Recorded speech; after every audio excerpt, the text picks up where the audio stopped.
다 같이 일어나셔서 주악에 맞춰 묵상기도 하심으로 2월 두 번째 주 예배를 드리겠습니다.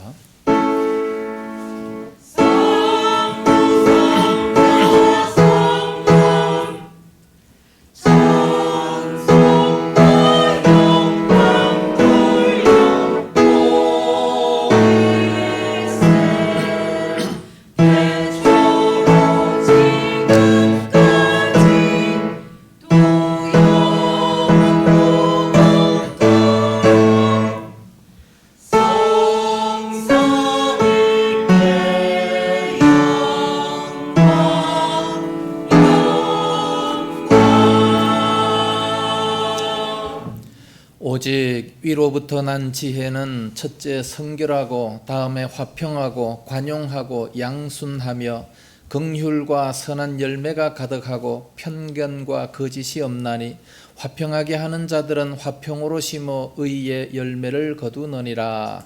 아멘.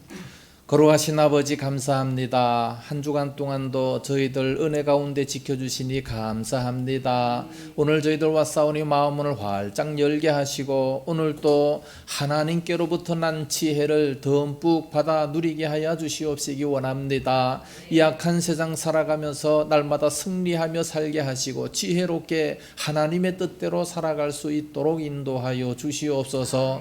하나님 아버지, 오늘 또 나온 모든 성도들이 위해 예배를 통해 큰 은혜가 임할 수 있도록 역사하여 주시옵소서.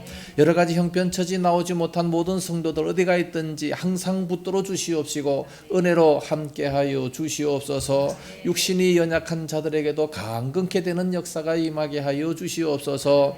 예배의 모든 시간 순서마다 함께하실 줄로 믿사오며 예수님 이름으로 기원하옵나이다. 아멘. 찬송가 38장 부르겠습니다.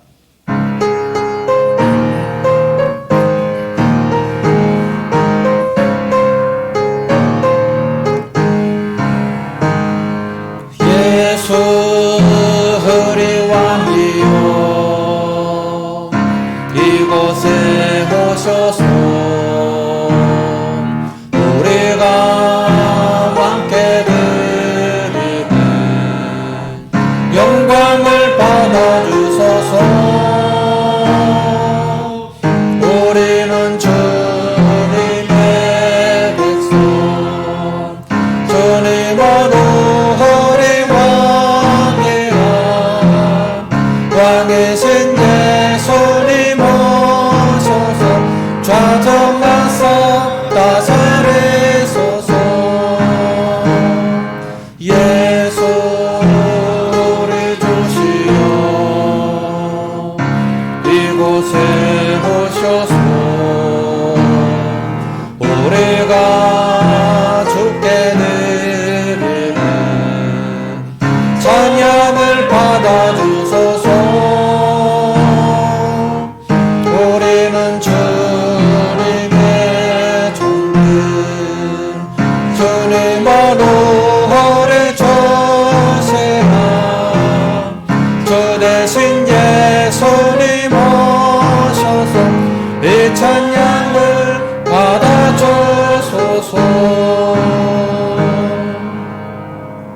교독문제 10번 시편 16편 말씀 서로 교독하겠습니다. 하나님이여 나를 지켜주소서. 내가 주께 피하나이다. 내가 여호와께 아뢰되 주는 나의 주님이시오니 주께는 나의 복이 없다 하였나이다. 땅에 있는 성도들은 존귀한 자들이니 나의 모든 즐거움이 그들에게 있도다. 다른 신에게 예물을 드리는 자는 괴로움이 더할 것이라. 나는 그들이 드리는 피의 전제를 드리지 아니하며 내 입술로 그 이름도 부르지 아니하리로다. 여호와는 나의 산업과 나의 잔의 소득이시니 나의 분깃을 지키시나이다. 내게 줄로 재어준 구역은 아름다운 곳에 있으며 나의 기업이 아름다웠다. 나를 훈계하신 여호와를 송축할지라. 밤마다 내 양심이 나를 교훈하도다. 내가 여호와를 항상 내 앞에 모심이요 그가 나의 오른쪽에 계심으로 내가 흔들리지 아니하리로다. 아멘. 사도신경으로 신앙 고백합니다.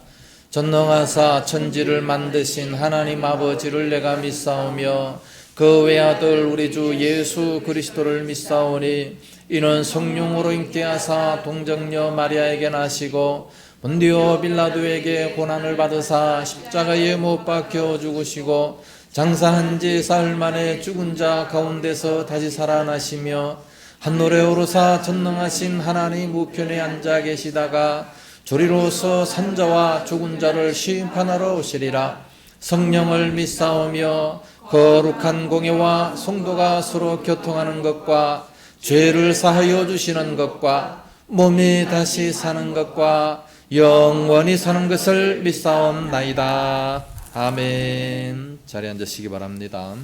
찬송가 430장 부르겠습니다.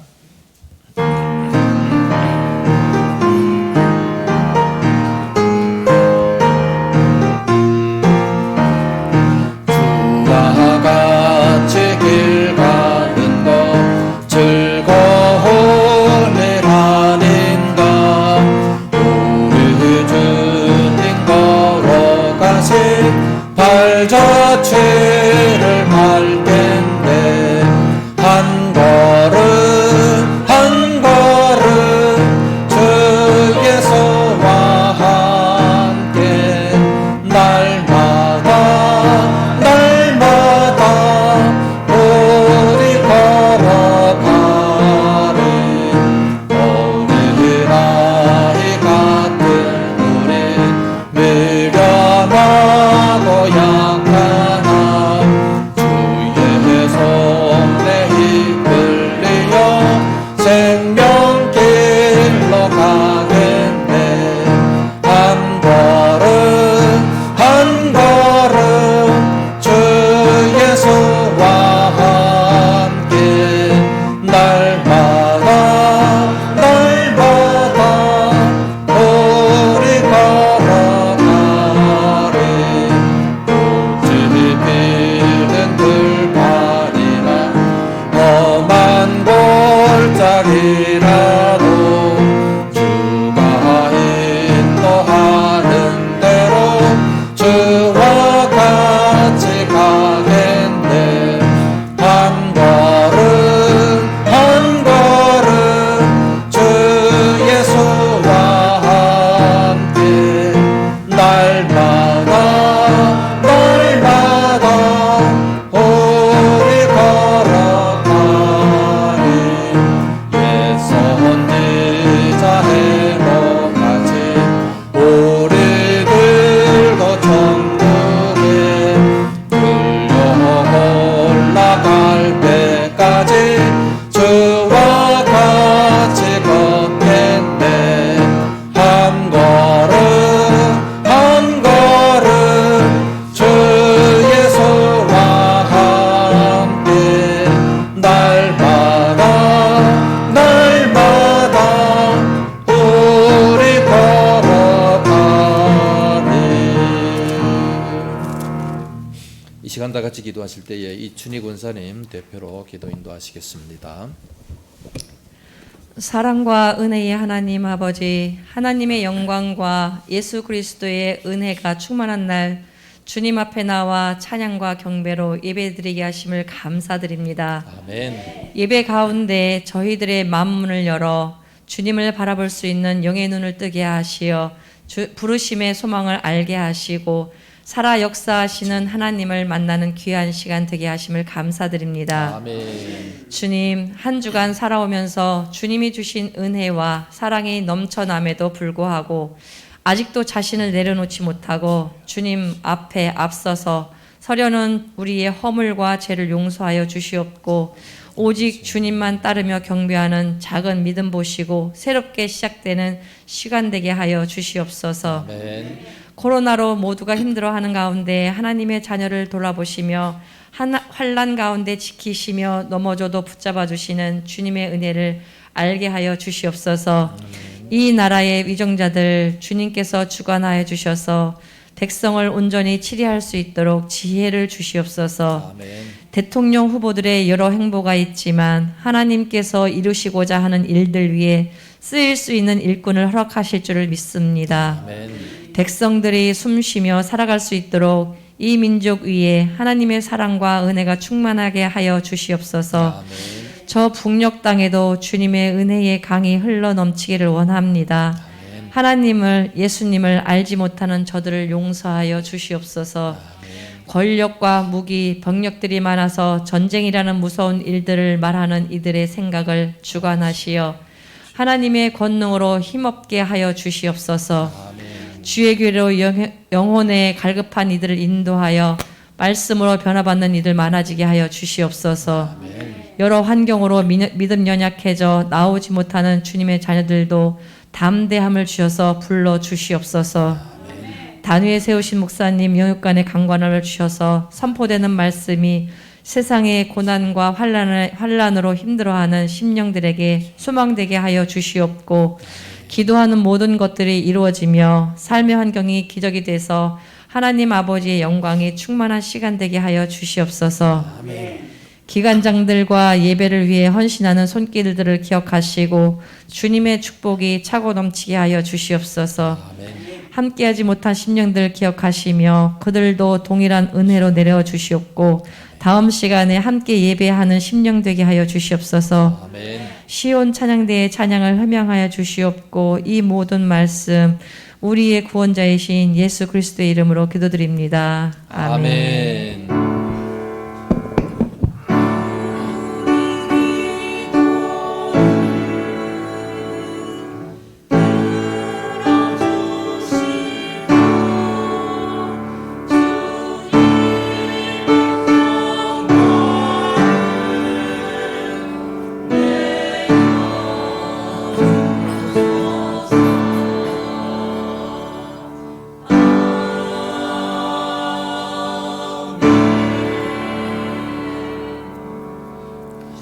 하나님 말씀을 보겠습니다. 신약성경 야고보서 제3장 1절에서 3절 말씀 우리 서로 한 절씩 교독을 하겠습니다. 1절입니다. 형제들아 너희는 선생된 우리가 더 큰 심판을 받을 줄 알고 선생이 많이 되지 말라. 우리가 다 실수가 많으니 만일 말에 실수가 없는 자라면 곧 온전한 사람이라 능히 온 몸도 불리우리라. 같이 우리가 말들의 입에 재갈 물리는 것은 우리에게 순종하게 하려고 그 온 몸을 제어하는 것이라. 아멘. 찬양대 찬양 있겠습니다.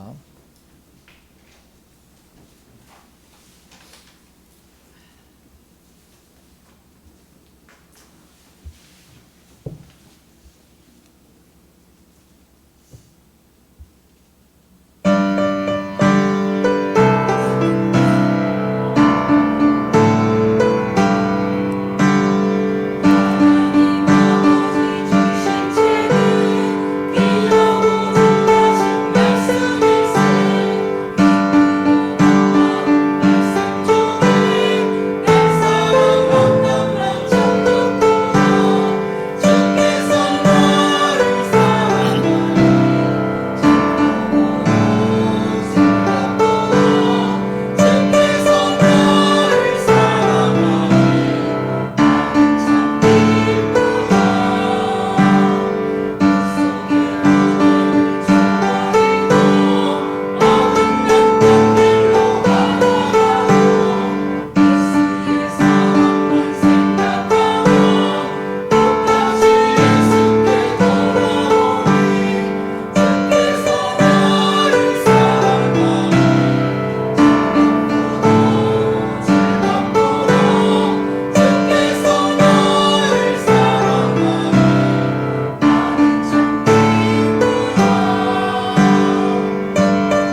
할렐루야. 기도하겠습니다. 거룩하신 아버지 감사합니다. 아름다운 찬양으로 영광 돌립니다. 주님께서 저희들을 사랑하신다는 것 생각할 때 이렇게 기뻐할 수밖에 없는 줄로 압니다. 만군의 하나님, 참으로 만왕의 하나님께서 저희들을 이처럼 사랑하시니 얼마나 기쁘겠습니까? 하나님 아버지, 날마다 이 기쁨 가지고 살아가게 하여 주시옵소서. 아름다운 찬양을 부른 우리 성가대 위에 늘 동행하시고 은혜로 충만케 하여 주시기 원합니다. 날마다 기뻐하는 삶의 모본을 보일 수 있도록 인도하여 주시옵소서. 귀한 시간도 말씀을 듣고자 원합니다. 큰 은혜가 임하게 하여 주옵소서. 예수님 이름으로 기도드리옵나이다. 아멘. 할렐루야. 어느 한 성질이 괴팍한 사람이 예수를 믿었습니다. 예수를 믿고 이제 그가 변화받고 이제 하나님 앞에 나와서 고백을 합니다. 참 예수 믿고 내가 변했습니다. 어떻게 변했느냐? 말이 아주 나빴던 사람인데 말하는 것마다 쌍욕이 나오고 말하는 것마다 악한 말, 나쁜 말이 나왔었는데 이제 그 말을 조심하게 되었습니다. 이렇게 행동이 변화받는 것은 대단히 중요한 겁니다. 우리가 처음 예수를 믿으면 구원의 진리를 제대로 잘 깨달아 알지를 못합니다. 정확하게 알지 못할 때 세상 사람들이 우리를 보고 뭐를 보고 변했다고 합니까? 말하는 것, 행동하는 것, 이것을 보고 그들이 감동을 받게 되는 거지요. 반대로 말한다면 이단을 믿는, 잘못 믿는 사람들이 행동이 아주 좋다면 세상 사람들은 뭘 믿겠습니까? 우리 잘 믿는, 참된 진리를 믿는 기독교인들보다도 이단을 믿는 사람들이 행동이 훨씬 더 좋아요. 그러면 세상 사람들은 누구를 보고 더 좋다고 하겠느냐 그 말이에요. 당연히 이단이지만 그건 모르잖아요. 세상 사람들은 모르기 때문에. 그러므로 행동이 좋은 사람, 말 잘하는 사람, 이런 사람들을 좋아합니다.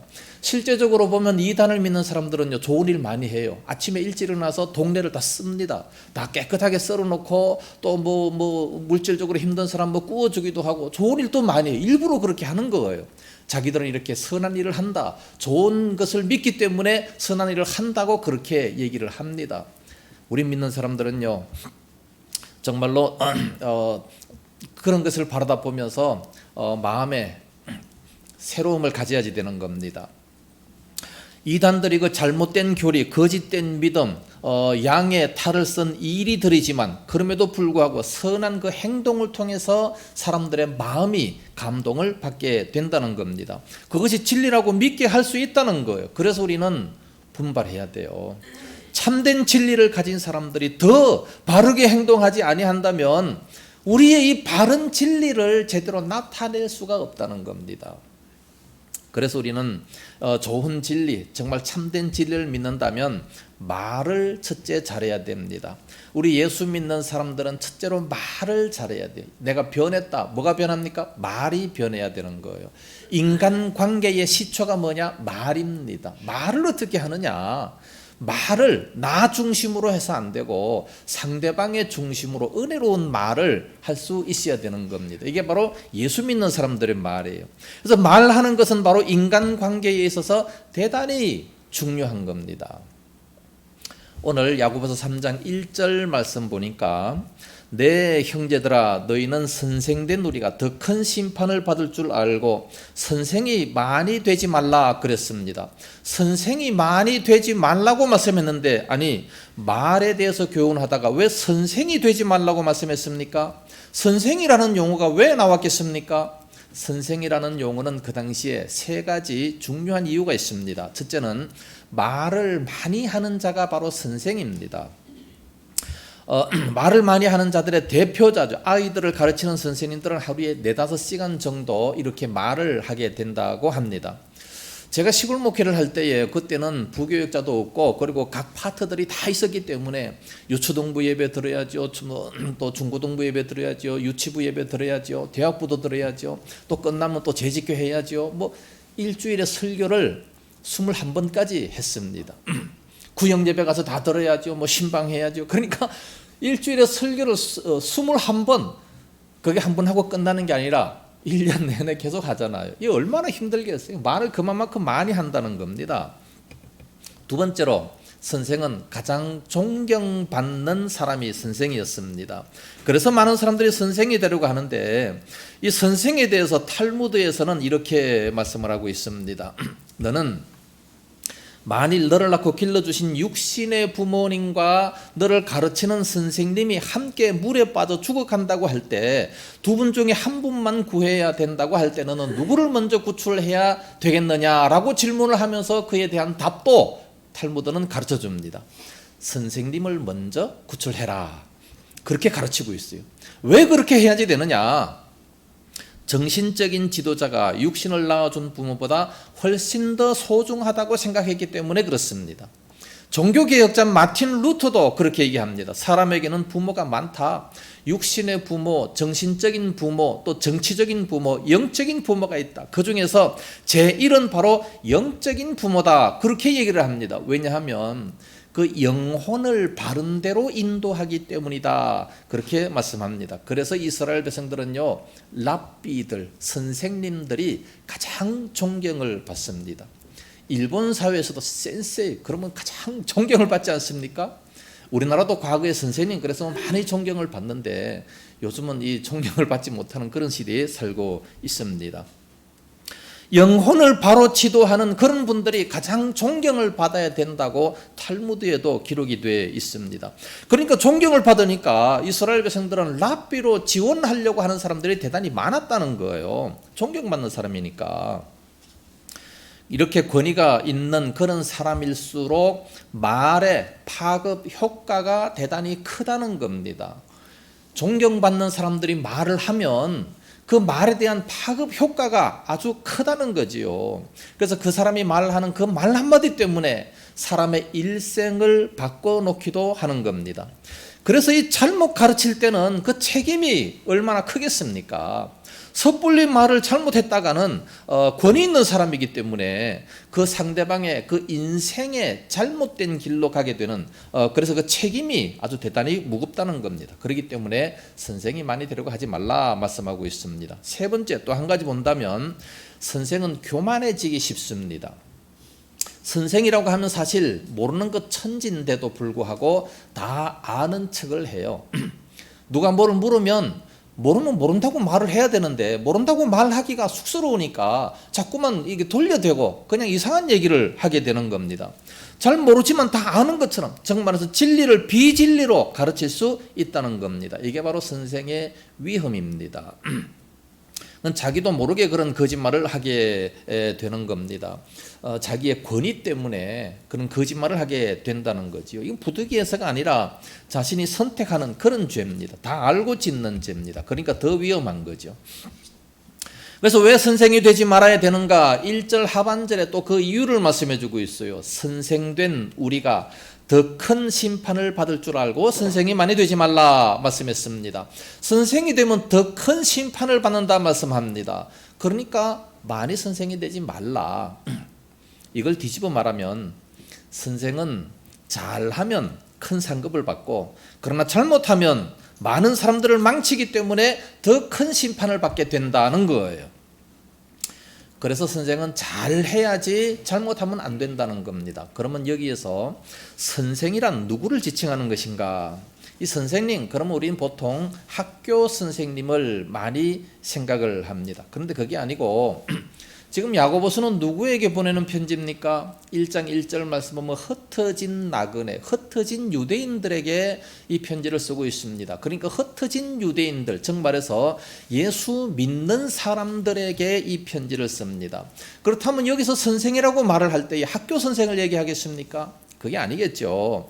교회 안에서의 선생님을 말하는 것인데 이 선생이라고 하는 것은 이 헬라 원어를 보게 되면 디다스칼로스라는 얘기인데 이것은 교회 안의 직제 중에 교사라는 직제가 있습니다. 고린도전서 12장 28절 말씀에 보면 은사에 관해서 말을 하는 중에 이런 글이 나옵니다.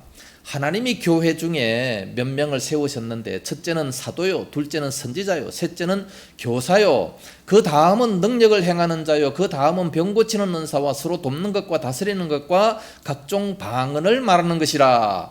이렇게 여러 가지 은사의 순서를 쭉 말씀하시는 가운데 첫째, 둘째, 셋째 은사가 뭐냐? 사도요, 선지자요, 교사라, 그렇게 말씀하고 있습니다. 그래서 교사는 세 가지 종류입니다. 사도가 교사고, 선지자가 교사고, 그리고 교회학교 교사가 교사입니다. 사도란 누구냐? 좁은 의미에서 12사도밖에 없습니다. 예수님의 직제자들, 그 제자들이 사도죠. 12사도밖에 없습니다. 넓은 의미에서 본다면 이 아포스톨로스, 보내심을 받은 자, 그렇기 때문에 주님의 보내심을 받아가지고 복음을 전하는 그런 사람들, 기능상의 사도입니다. 대륙을 건너서, 바다를 건너서 여러 지방, 이 지방 저 지방에 다니면서 건의와 여러 가지 체험을 가지고 복음을 전하는 사람을 사도라고 말합니다. 그 다음에 선지자가 뭐냐? 그 당시에, 예수님 당시에 한 교회를 맡아가지고 말씀을 전하는 사람들을 선지자다, 그렇게 말을 했습니다. 그럼 교사는 누구냐? 이 교사라고 하는 것은 새로 믿는 사람들을 잘 양육하는 사람, 교회 내에서 잘 양육하는, 그리고 인도하는 그런 사람을 교사다, 그렇게 얘기를 했습니다.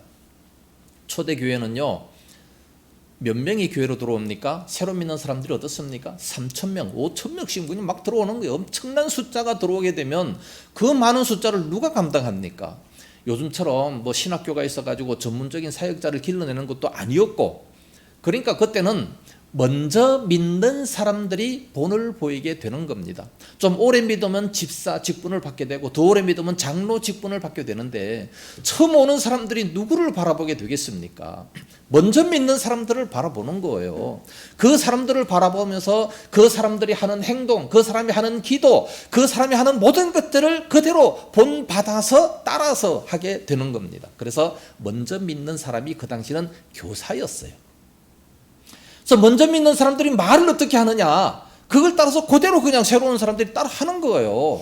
그러니까 먼저 믿는 사람들의 행동, 먼저 믿는 사람들의 그 말이 대단히 중요한 겁니다.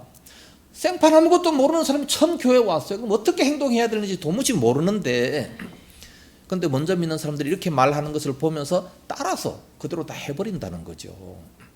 그러니 먼저 믿는 사람들이 얼마나 중요하겠습니까? 그래서 이 선생이라고 하는 것은 사실 믿음의 선배다, 그렇게도 볼 수 있습니다. 교회를 이루는 데 있어서 이 교회의 모든, 이 교회가 이렇게 잘 어우러지는 데 있어서 먼저 믿는 사람들이 말하는 것이 대단히 중요한 그런 역할을 했다는 말씀입니다.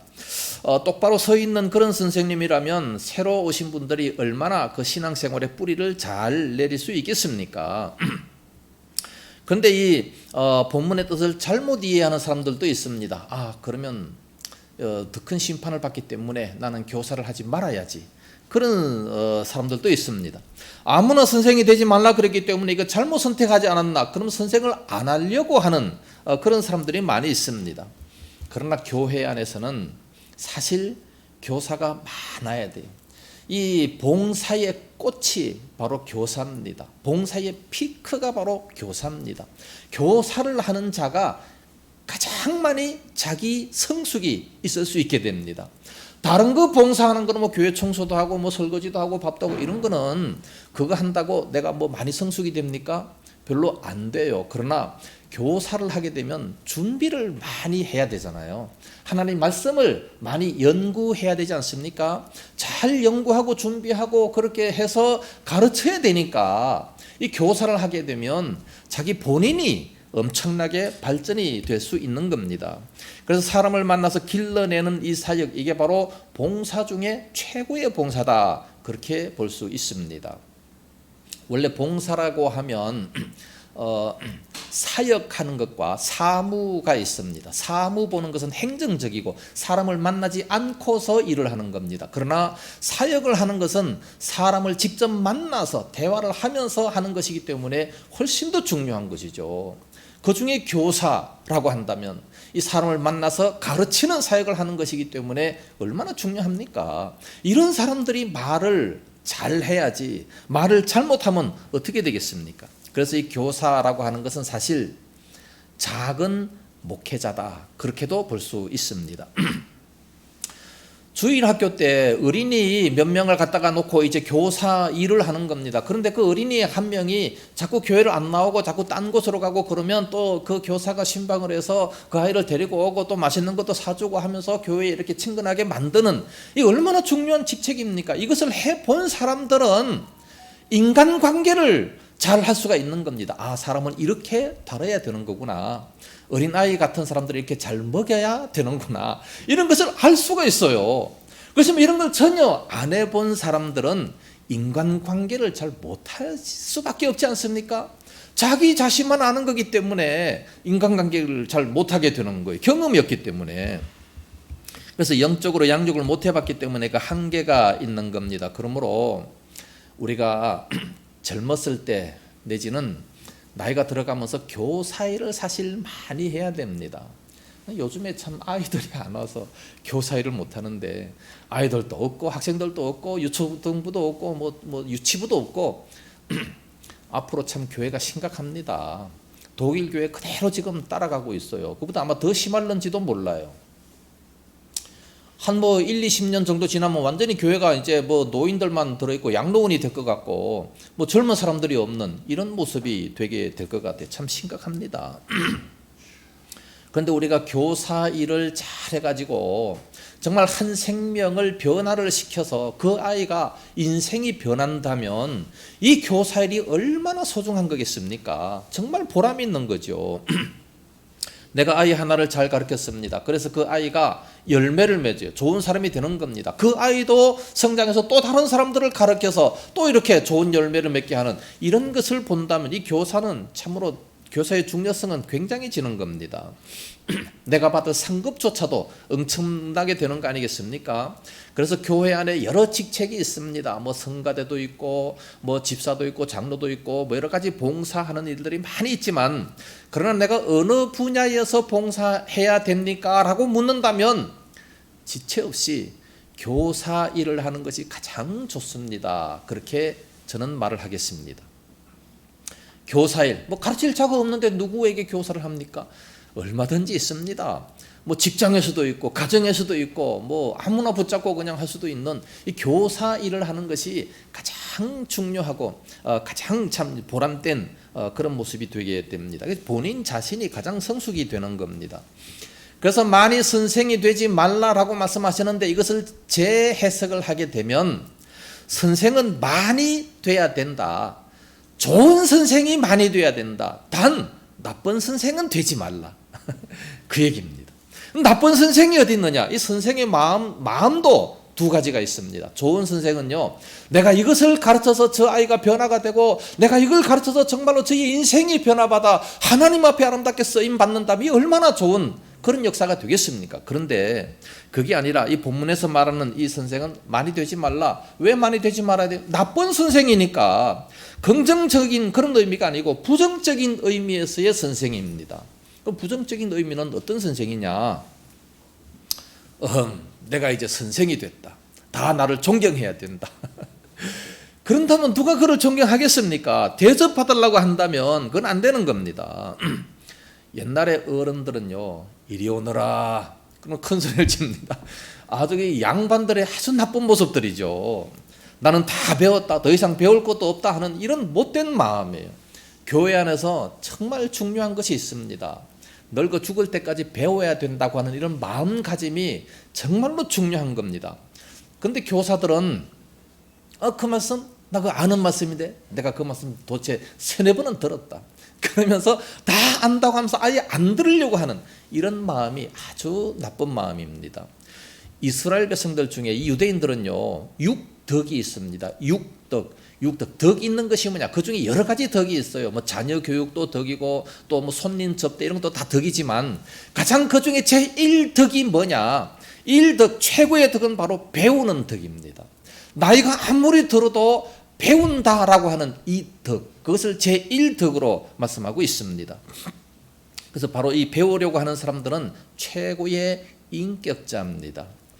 요즘 졸업 시즌인데 보니까 자기 뭐 TV에 보니까 뭐 73세 된 분이 이제 국민학교 졸업하고 중학교 졸업하고 이런 것을 보게 되는데 그분들 얼마나 존경스럽습니까? 정말 그분들은 정말 존경해야 돼요. 나이가 그렇게 들었음에도 불구하고 배우려고 하는 그 모습이 얼마나 아름다운 겁니까? 그런데 잘 모르는 사람들이 있는데 모르는 사람이 교사가 되는 경우가 있어요. 어떤 교회에 선생이 한 사람이 있었습니다. 진리를 잘못 가르칩니다.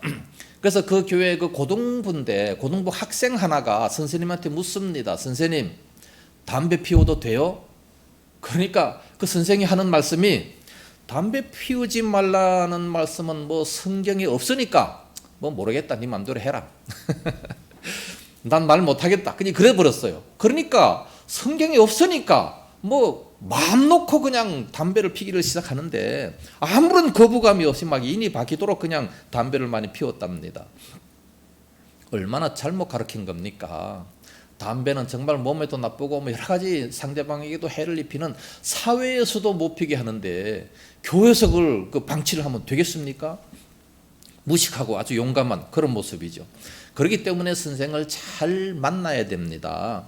인생에서 선생 잘못 만나면 정말 그 인생 종치는 그런 모습을 보게 됩니다. 잘못 가르치게 되면 잘못 가르치는 그 자는 더 큰 심판을 받게 된다는 것을 말씀하고 있어요. 마태복음 18장 6절 말씀 보면 누구든지 나를 믿는 이 작은 자 중 하나를 실족하게 하면 차라리 연자맷돌이 그 목에 달려서 깊은 바다에 빠뜨리우는 것이 더 나으니라 말씀했습니다. 연자맷돌이 얼마나 큰 줄 아십니까? 이 강대성보다 더 커요. 두께가 이 정도 됩니다. 뭐 우리가 말하는 요만한 그런 맷돌이 아니라 막 굉장히 큰 것. 이거 사진 다 찍어 왔어요. 보고 싶다면 다 보여드리겠습니다. 이거를 목에 메우고 바다에 가서 막 빠뜨려라. 죽여라는 거예요. 나쁜 진리를 가르치는 사람은 차라리 죽여라. 그래서 이단들은요 다 죽이라고 말씀하고 있어요. 모든 우상 섬기는 자들 다 죽이라고 말씀하고 있습니다. 성경은 죽여야 되는데 지금 살려놓으니까 예수 믿는 사람들보다 무당이 그 목사님들보다 무당이 훨씬 더 많지 않습니까? 다 죽여야 돼요.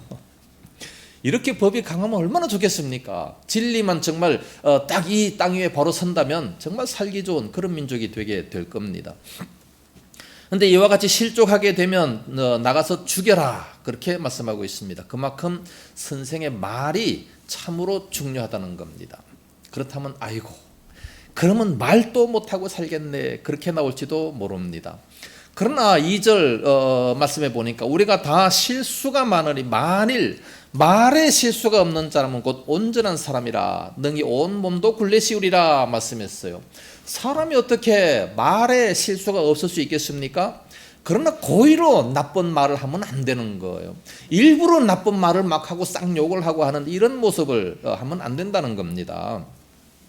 이것은 참 대단히 큰 그런 책임이 있는 그런 말임을 우리는 기억을 해야 됩니다.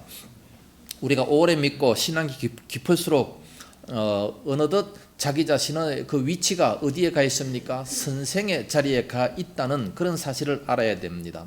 그래서 내 책임이 중요하다는 그런 사실을 알고 조심해야 됩니다.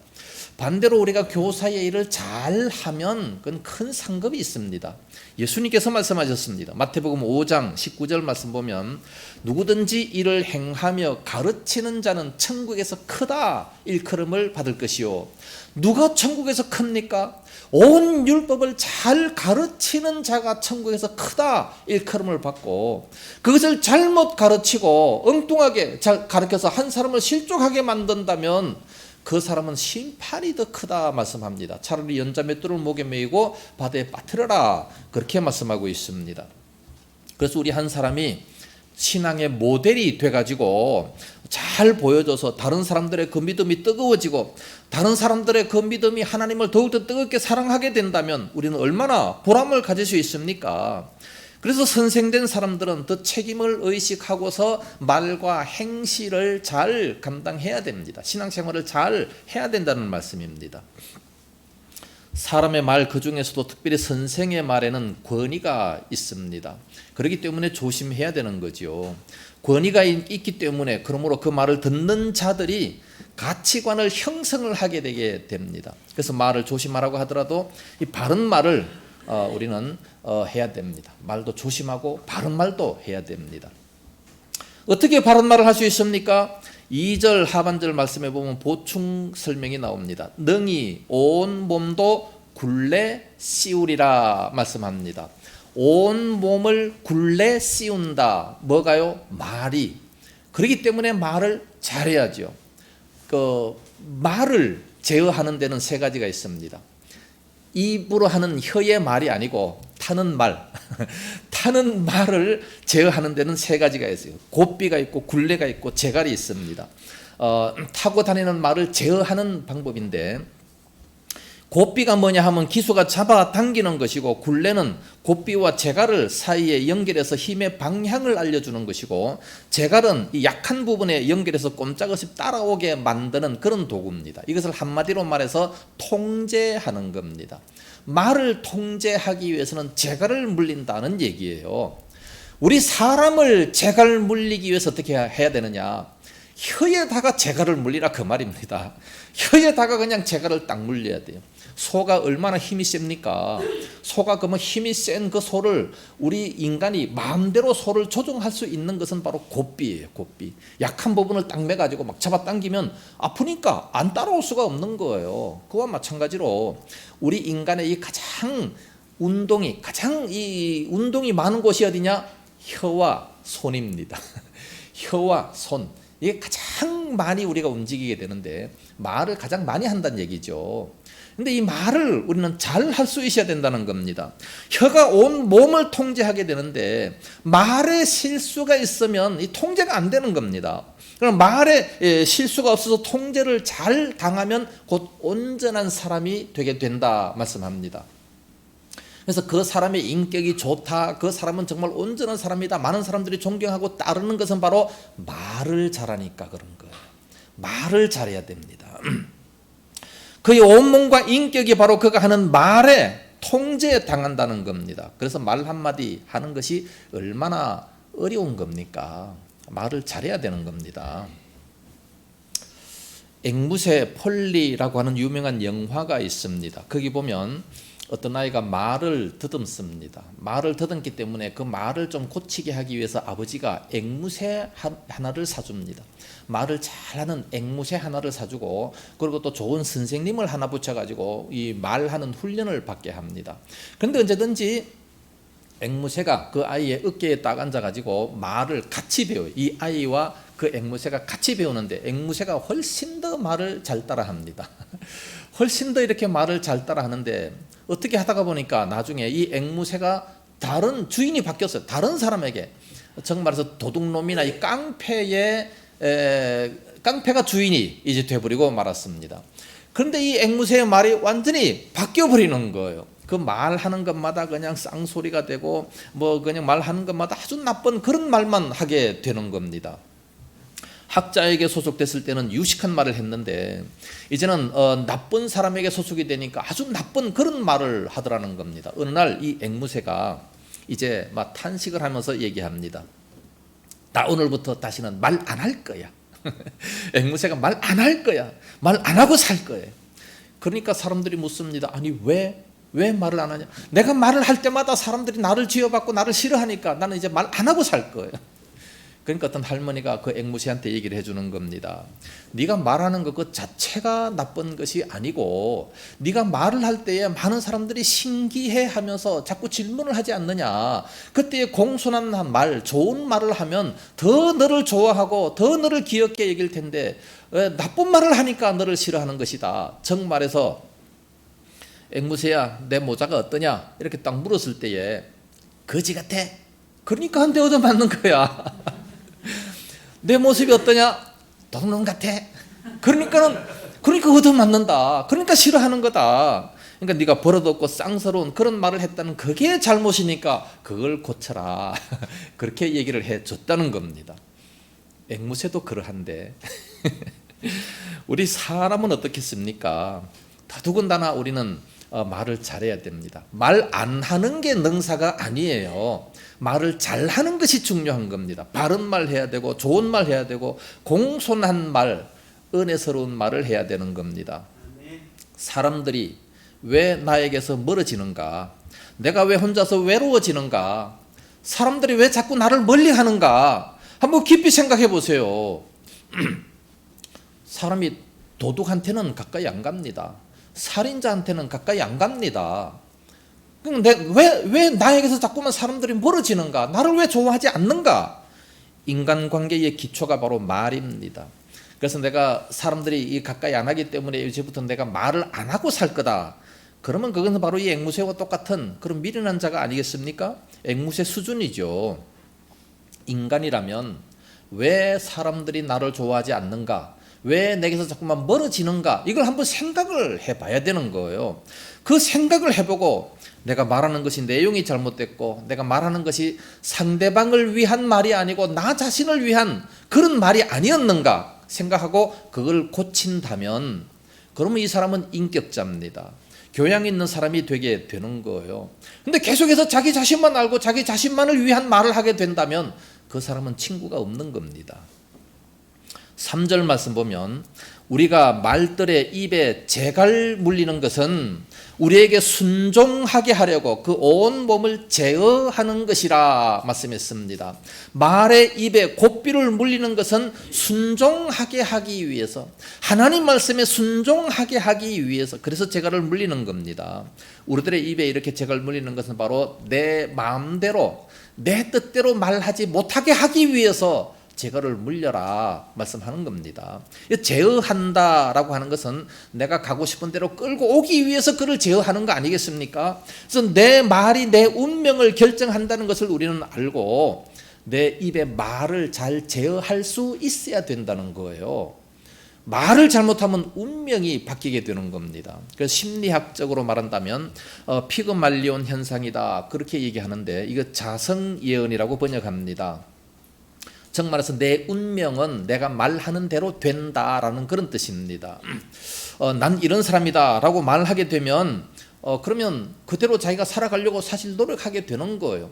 어떤 사람은 자기 자신은 굉장히 나쁜 사람 수준에 못 미치는 그런 사람이라고 생각을 아예 그렇게 하는 거예요. 말도 그렇게 하는 겁니다. 그러다가 일이 잘 되면 왜 그렇지? 이상하네? 그럴 리가 없는데? 그러다가 진짜로 자기가 나쁜 사람이 되면 맞아 그러면 그렇지 재수 없는 내 팔자가 뭐 어디 가? 그런 식으로 얘기를 하게 되는 겁니다. 우리는 불행을 기다리고 살지 말고 우리 그리스도인들은 모든 것을 바꿔서 긍정적으로 살아가야 되는 겁니다.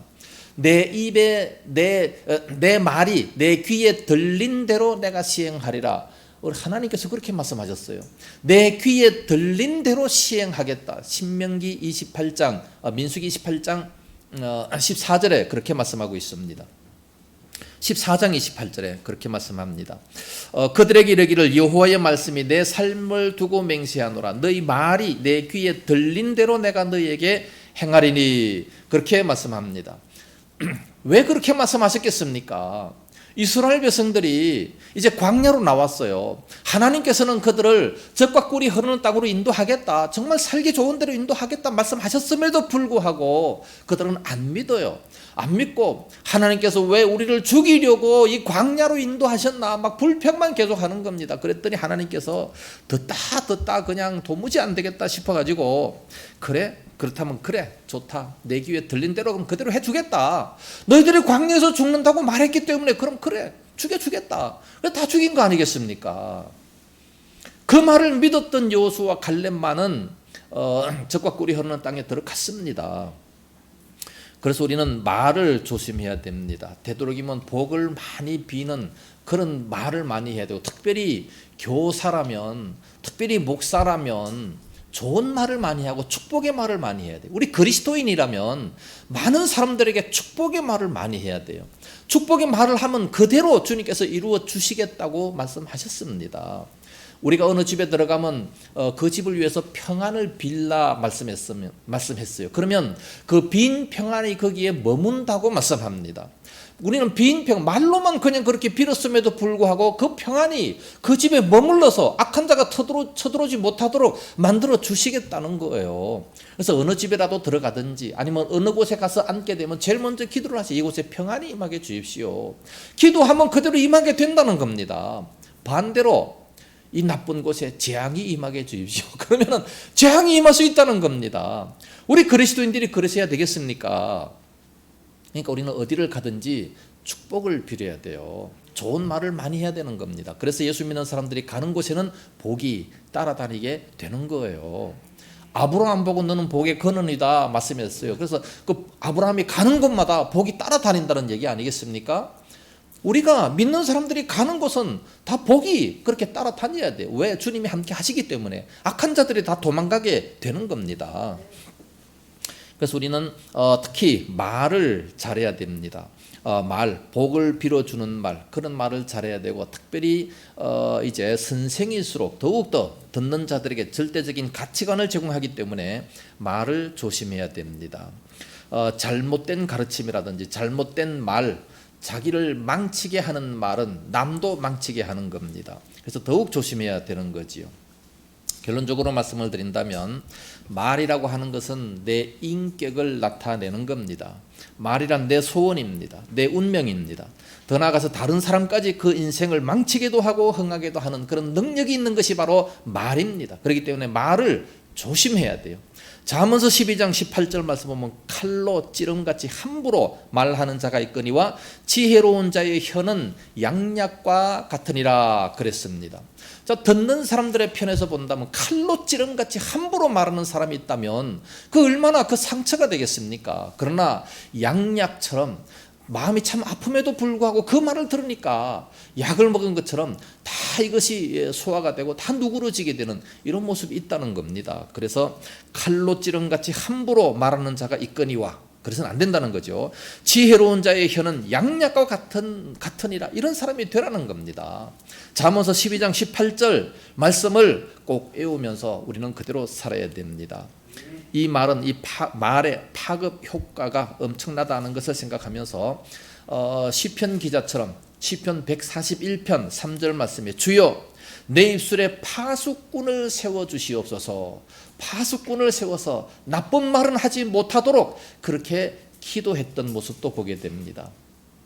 그래서 나쁜 말이 자주 나오는 사람들은 하나님 앞에 기도하세요.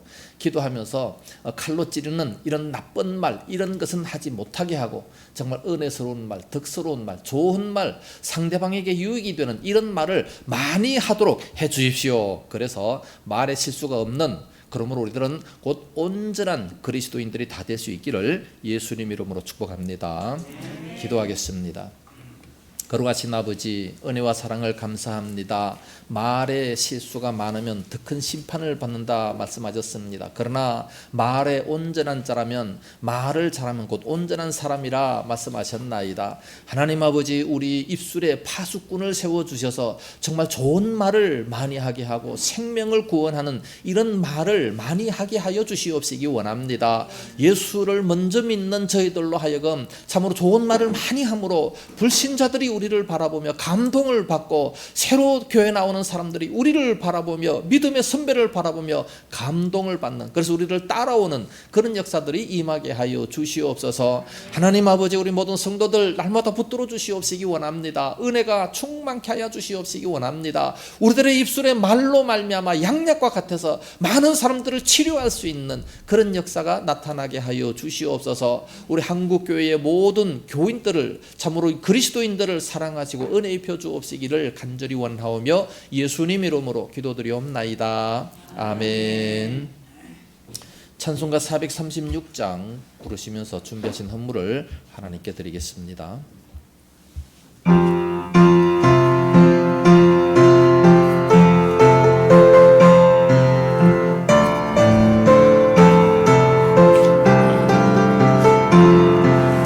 나의 주 주님의 새 생명 얻은 몸, 옛 것은 지나고 새 사람이로다. 그 생명 내 맘에 강같이 흐르고 그 사랑 내게서 영생을 누리며 저 안에 살리라. 오늘도 내일도 주 함께 살리라. 주 안에 감주히 새 생명 원망하더니 예전에 쳤던 것 이제는 다없다. 하늘의 은혜와 영화를 맛보니 찬송과 기도 주 함께 살래라. 영생을 누리며 주 안에 살래라. 오늘도 내일도 주 함께 살래라. 산천도 조목도 새 것이 되었고 죄인도 원수도 친구로 변한다. 새 생명 얻은 자 영생을 누리니 주님을 모신 바 새 하늘이로다. 영생을 누리며 주 안에 살리라. 오늘도 내일도 주 함께 살리라. 주 따라가는 길 험하고 멀어도 찬송을 부르며 뒤따라가리라. 나 주를 모시고 영원히 살리라. 날마다 섬기며 주 함께 살리라. 영생을 누리며 주 안에 살리라. 오늘도 내일도 주 함께 살리라. 11조 감사 건축 선교 주정 헌금을 드렸습니다. 기도하겠습니다. 거룩하신 우리 아버지, 은혜를 감사합니다. 귀한 시간에 저희들의 온 몸과 마음과 모든 정성을 다 주님 앞에 드리고 또 이렇게 소중한 물질도 하나님 앞에 드리게 하시니 감사드립니다. 이 모든 물질들 하늘나라 창고에 가득 쌓여지게 하시고 저희들 이 땅 살아가며 필요할 때마다 넘치도록 채워주시옵시기 원합니다. 특별히 11조 드린 것 손길 위에 우리 주님 복을 다하여 주옵시고 그의 인생 위에 하나님 은혜가 넘치게 해주시기 원합니다. 물질에 조금도 어려움 당치 않게 하시고 10의 9로 살아도 항상 넘치게 하셔서 많은 사람들 구워줄지언정 구워받지 않는 그런 은혜가 임할 수 있도록 인도하여 주시옵소서. 11조는 그 모든 인생과 그 가정과 그 사업체 위에 복을 더해 주옵시고 점점 더 잘 되는 은혜가 임하게 하여 주시옵소서. 또 은혜에 감사해서 감사의 물 드리는 그 모든 손길을 지키시옵시며 감사 조건들이 점점 많아지는 은혜가 임하게 하여 주시옵소서. 선교 헌금 건축 헌금 드립니다. 그들의 가정도 아름답게 건축이 되어지게 하시고 든든히 세워지게 하여 주시옵소서. 선교터에도 복을 주시옵시고 참으로 물질에 조금도 어려움 당치 않게 하시고 이 물질 쓰이는 것에 많은 생명들이 구원받는 놀라운 은혜의 역사가 임하게 하여 주시옵소서. 주정 헌금도 드립니다. 우리 주님 붙들어 주시옵시며 그들의 가정의 식탁도 풍요롭게 하시고 항상 모든 식구들마다 강건한 복이 임하게 하여 주시옵소서. 이 물질 쓰이는 곳마다 하나님 영광이 더욱 풍성하게 드러나게 하여 주시옵소서. 믿사옵고 예수님 이름으로 기도드리옵나이다. 아멘. 교회 소식 알려드리겠습니다. 오미크론 확진자가 최초로 5만 명이 넘게 됩니다. 5만 5천 명이 계속해서 이렇게 넘게 되는데 스스로 건강을 지키시기 바라고 마스크도 하시고 사람들이 많은 곳에는 가지 않는 것이 대단히 좋겠습니다. 이제 위드 코로나가 오고 뭐 거리두기가 없어진다 할지라도 이 코로나가 걸리면 걸리는 사람에게는 또 심각한 타격이 오게 되니까 좌우지간 안 걸리는 것이 좋습니다. 그러니까 사람들 많은 곳에는 안 가는 것이 최고인 줄로 압니다. 대선을 위해서 기도하시고 꼭 필요한 일꾼이 선출되기 위해서 기도하시기 바랍니다. 이제 한 달도 안 남았는데 이 정부에 교회가 만 교회가 없어졌습니다. 엄청나지 않습니까? 5만 5천 교회밖에 안 되는데 그 중에 만 교회가 없어졌으면 대단한 겁니다. 송파구에도 80교회가 없어졌다고 합니다. 엄청나게 많이 없어졌는데 정말 정부가 교회를 위해서 서로 기도해 주시는 그런 정부가 되기 위해서 우리는 기도를 많이 해야 됩니다. 선교사들이 한국에 들어왔다가 나가지 못해가지고 지금 2년 동안 선교도 제대로 하지 못하고 있는데 온 나라에 빨리 이 코로나가 사라지고 또 이 선교사들을 위해서도 또 연약한 교회들을 위해서도 우리는 기도 많이 할 수 있어야 됩니다. 다음 주 예배 후에는 기관장 회의로 모이도록 하겠습니다. 잘 준비하시기 바랍니다. 이제 서로 인사하시기 바랍니다. 앞뒤 옆자리 인사하시고 안녕하세요. 우리 교회 참 잘 오셨습니다. 한 주간도 복 받으세요. 서로 축복하시기 바랍니다. 오늘 교회 오지 못하신 분들 위해서도 기도하시고 또 전화라도 한 번씩 해주시면 감사하겠습니다. 이제 다 같이 일어나셔서 주기도송 부르고 축도함으로 예배를 마치도록 하겠습니다.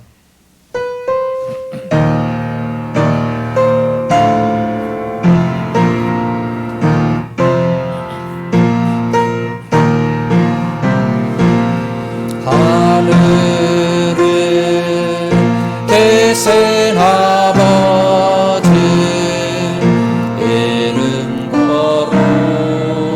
거룩하사 주님 나라 임하시고 뜻을 이루고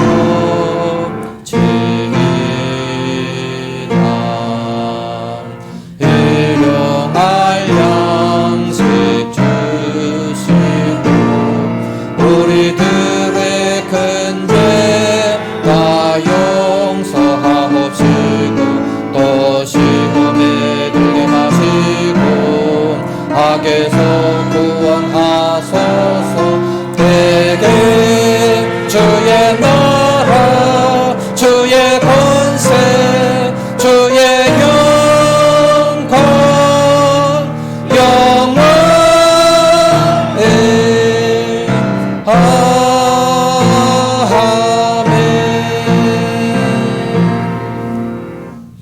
이제는 온 교회 물이 되신 예수 그리스도의 은혜와 독생자 주신 하나님 아버지의 무한하신 사랑하심과 성령님의 감화하시며 감동하시고 위로 교통 충만 역사하심이 이 시간도 말씀을 들으며 말을 잘하기 원하는 우리 모든 성도들 머리 위에와 저들의 가정과 성업토와 교회와 이 나라 민족이 위에 이제와 영원까지 함께 있을지어다. 아멘.